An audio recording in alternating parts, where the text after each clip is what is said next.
আজ আমরা লম্ববৃত্তাকার চোঙ চ্যাপ্টারের 11 দাগ থেকে শুরু করব। 9 মিটার উচ্চতা বিশিষ্ট একটি লম্ববৃত্তাকার চোঙ আকৃতি ট্যাঙ্ক জলপূর্ণ আছে। 6 সেমি দৈর্ঘ্যের ব্যাসের একটি পাইপ দিয়ে মিনিটে 225 মিটার বেগে জল বের হয়, তাহলে 36 মিনিটে ট্যাঙ্কটির সমস্ত জল বেরিয়ে যায়। ট্যাঙ্কটির ব্যাসের দৈর্ঘ্য হিসাব করে লিখি। তাহলে আমরা ট্যাঙ্কটার ব্যাসার্ধ ধরে নিচ্ছি। তাহলে ব্যাস হবে ব্যাসার্ধের ডবল। ঠিক আছে, তাহলে ধরি ব্যাসার্ধ আর মিটার, তাই তো? হ্যাঁ, সেমিও আছে আবার মিটারও আছে। তাহলে মিটার ধরি আমরা আপাতত অনুসারে, বা অতএব লিখতে পারি আমরা। তাহলে ট্যাঙ্কটির ব্যাসার্ধ পেয়ে গিয়েছি আমরা আর মিটার। ঠিক আছে, ট্যাঙ্কটার আয়তন কত হবে? পাই আর স্কোয়ার এইচ, যেহেতু চোঙ। তাহলে পাই আর হচ্ছে আর, আর এইচ কত বলেছে? 9 মিটার। তাহলে এটা হচ্ছে ট্যাঙ্কটার, এটা হবে আমাদের ট্যাঙ্কটার আয়তন। ঠিক আছে, তাহলে এই আয়তনটা একটা পাইপ দিয়ে বেরিয়ে যাচ্ছে, যা 1 মিনিটে 225 মিটার। পাইপটা তাহলে চোঙ আকৃতি, তাই তো? এখানে 1 মিনিটে 225 মিটার যাচ্ছে জল, অর্থাৎ ওটাকে আমরা লম্বা ধরে নিতে পারি পাইপটা, যে অত লম্বা। তাহলে ওটা হচ্ছে পাইপটার উচ্চতা। আর পাইপটার ব্যাস কত আছে? 6 সেমি। তাহলে সমান পাইপের আয়তন, কারণ ট্যাঙ্কটার সমস্ত জল বেরিয়ে যাচ্ছে 36 মিনিটে, তার মানে অর্থাৎ আয়তন। আয়তন ঠিক আছে, তাহলে এই আয়তন সমান পাইপের আয়তন। পাইপের ব্যাসার্ধ কত আছে? 6 সেমি। ব্যাস তাহলে 3 সেমি ব্যাসার্ধ হবে। এবার 3 সেমি, আর এদিকে কিন্তু মিটারে আছে, তাহলে সেমিকে মিটার করলে 100 দিয়ে ভাগ করতে হয়। পাই আর স্কোয়ার এইচ, এইচ এখানে 225 মিটার হবে। ঠিক আছে, তাহলে এটা গেল আমাদের পাইপটার আয়তন। এটা কত মিনিটে? 1 মিনিটে। কিন্তু টাইম লাগছে কত বার করতে সমস্ত জল? 36 মিনিট, তাহলে ইন্টু 36। এটা গেল আমাদের শর্তানুসারে সমীকরণটা। দুপাশ থেকে পাই কেটে যাবে, বা 9 দিয়ে কেটে 36কে, 4 9 36।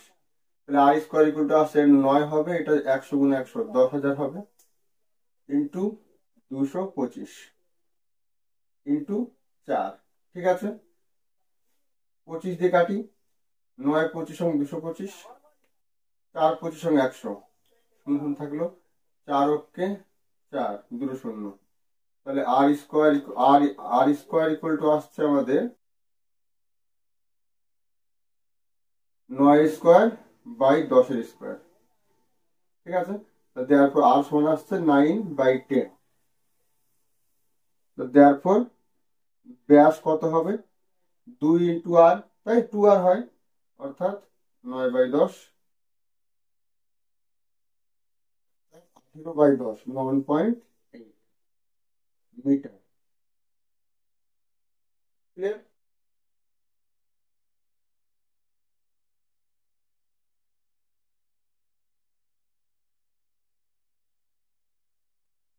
বারোটা কি বলছে? সমান ঘনত্বের একটি লম্ববৃত্তাকার কাঠের গুঁড়ির বক্রতলের ক্ষেত্রফল 440 বর্গ ডেসিমি। 1 ঘন ডেসিমি কাঠের ওজন 1.5 কিলোগ্রাম হলে এবং গুঁড়িটির ওজন 9.24 কুইন্টাল হলে গুঁড়িটির ব্যাসের দৈর্ঘ্য ও উচ্চতা হিসাব করে লিখি। তাহলে ধরি গুঁড়িটির ব্যাসার্ধ আর ডেসিমি এবং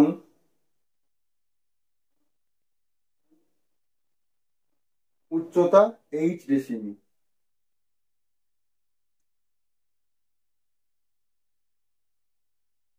ঠিক আছে, শর্তানুসারে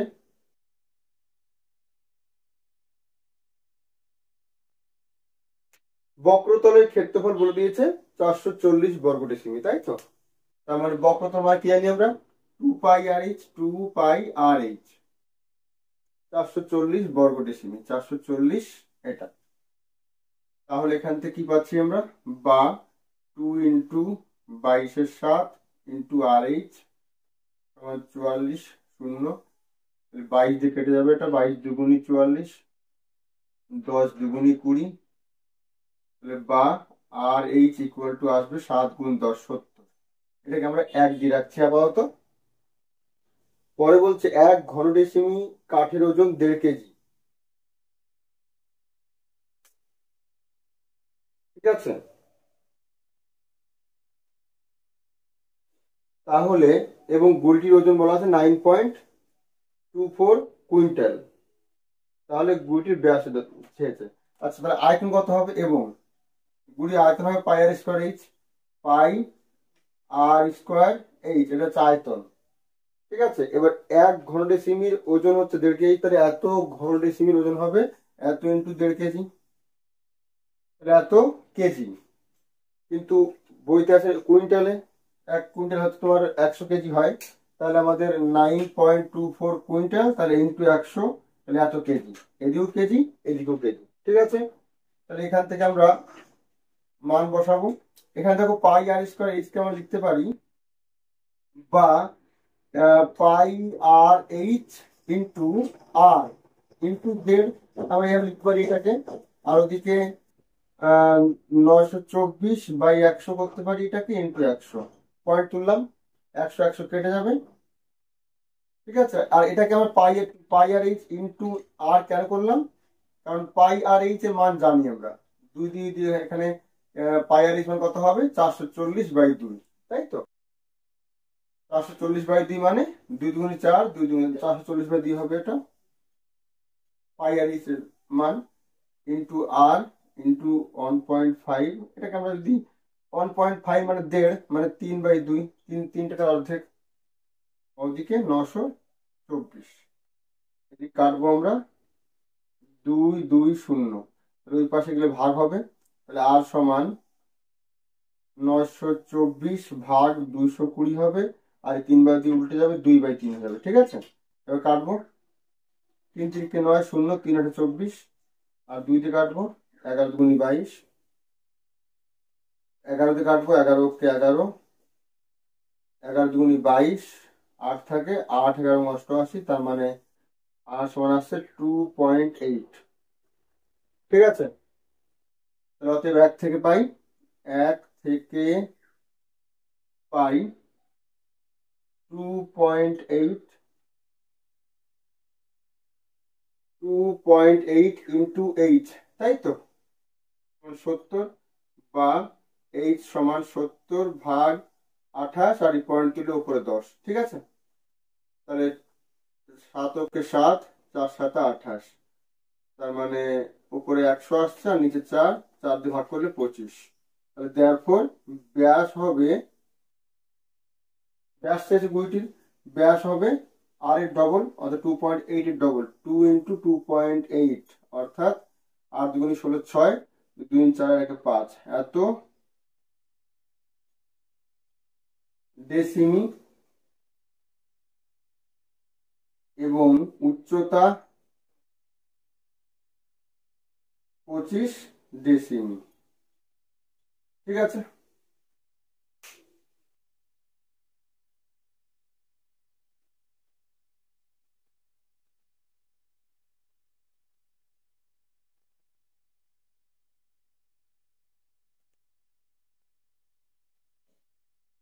তেরোটা। দুই মুখ খোলা একটি লম্ববৃত্তাকার লোহার পাইপের মুখের বহির্ব্যাসের দৈর্ঘ্য 30 সেমি, অন্তর্ব্যাসের দৈর্ঘ্য 26 সেমি, এবং পাইপটির দৈর্ঘ্য 14.7 মিটার। প্রতি বর্গ ডেসিমি 2 টাকা 25 পয়সা হিসাবে ওই পাইপটির সমগ্র তলে আলকাতরার প্রলেপ দিতে কত খরচ হবে, হিসাব করে লিখি। তার মানে এখানে সমগ্র তল, দেখো পাইপটা এখানে কেমন আছে,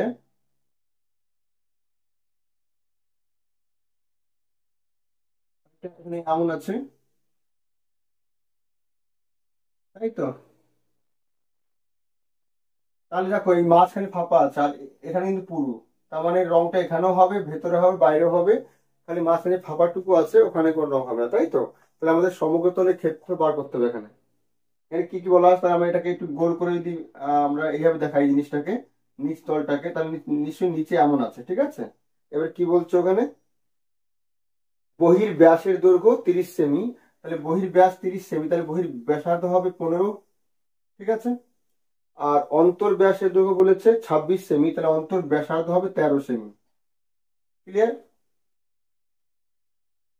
অতএব পাইপটির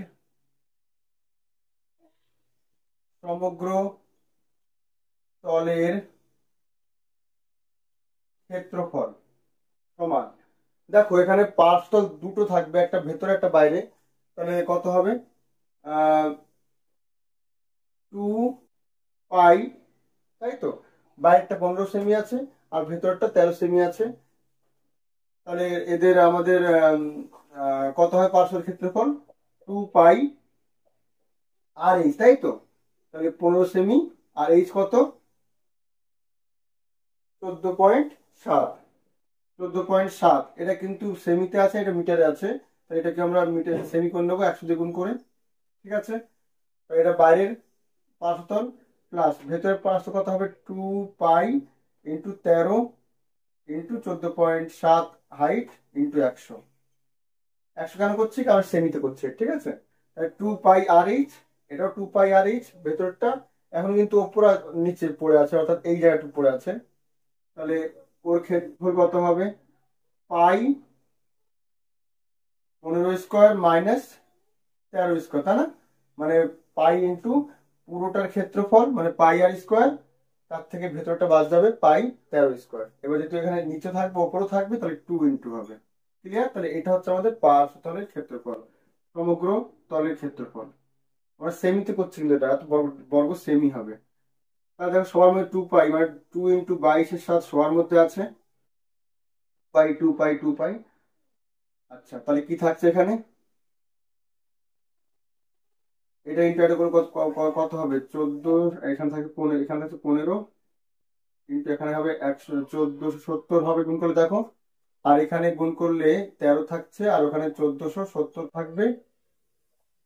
আচ্ছা, আর এখানে যে গুণ করলে কত হবে, a² - b², এটা তাহলে একবার যোগ হবে, যোগ করলে কত হবে 28 ইন্টু a - b করলে 2। তাহলে এইটা হচ্ছে আমাদের পুরো ক্যালকুলেশনটা। তাহলে 2 ইন্টু 22-এর 7। আচ্ছা, এখানে কত হয় গুণ করলে, এখানে গুণ করলে এখানে দেখো 13টা, এখানে 15টা, এখানে 13টা, এটা একই যাচ্ছে, কমন রাখলে 15 আর 13 কত হয় 28। 28 ইন্টু 1470 প্লাস 28 ইন্টু 2 আছে লাস্টে, 28 কমন চলে যাবে, 2 ইন্টু 22-এর 7 ইন্টু 28 কমন নিয়ে নিচ্ছি, তাহলে 1470 প্লাস 2 মানে 1472 পরে থাকবে, 4 × 7 = 28। তার নিচে আর কিচ্ছু নেই, তাহলে এই গুণটা আমরা করবো, এবার কত হবে গুণটা, 2 গুণ 22 গুণ 4 গুণ 1472, 2590-72, 2590-72 বর্গ সেমি, ঠিক আছে? তাহলে সমগ্রতলের ক্ষেত্রফল আসলে এইটা। তাহলে আমার তো যে প্রশ্নে বলা আছে বর্গ ডেসিমি, তাই তো? তাহলে বর্গ সেমি থেকে বর্গ ডেসিমি করলে কি করতে হয়, সেমির থেকে ডেসি করলে আমাদের 10 দিয়ে ভাগ করতে হয়, কিন্তু এখানে বর্গ মানে দুবার আছে সেমি, তাই তো? তাহলে দুবার ডেসি অর্থাৎ 100 দিয়ে ভাগ করতে হবে। তাহলে এটা যদি 100 দিয়ে ভাগ করে দিই, তাহলে আমাদের কত আসবে, 52590 এত বর্গ ডেসিমি। এবার 1 বর্গ ডেসিতে খরচ কত, 2 টাকা 25 পয়সা, তাহলে এত বর্গ ডেসি খরচ হবে। অতএব মোট খরচ